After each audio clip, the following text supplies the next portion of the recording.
program was produced by the United States Courts.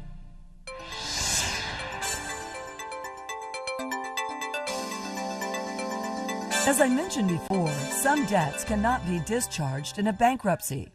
Certain types of debts, such as child support, alimony, most student loans, some federal income taxes, and all employer withholding taxes, cannot be discharged in bankruptcy. The debtor's wrongful conduct may make some debts non-dischargeable. Examples of such conduct are incurring credit card charges without the intent or ability to repay, or obtaining loans using false financial information. Bankruptcy does not wipe out most mortgages or liens. A debtor who wants to keep his or her house must continue making mortgage payments.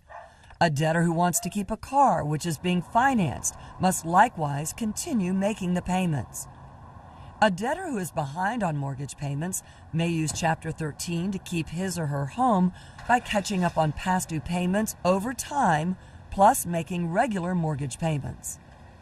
And in a Chapter 7 case, certain property can be redeemed from a lien, or in other words, purchased for what it is worth.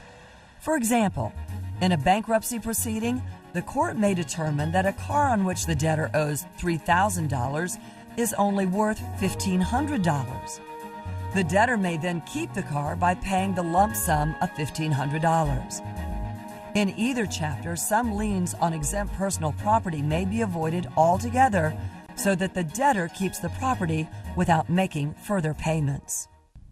Under certain circumstances, a debtor may be denied a discharge altogether and continue to owe all debts as if the bankruptcy had never been filed. Some of the reasons for being denied a discharge are fraudulently transferring assets, hiding assets, making false statements, or disobeying the bankruptcy court.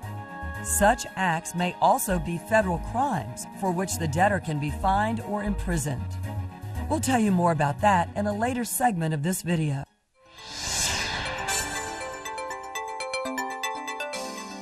The Bankruptcy Code limits the frequency with which an individual may receive a discharge.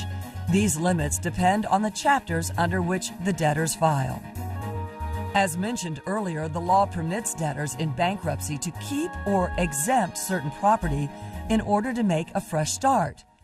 However, to keep liened property, such as a home or a car, the debtor must still pay the secured debt.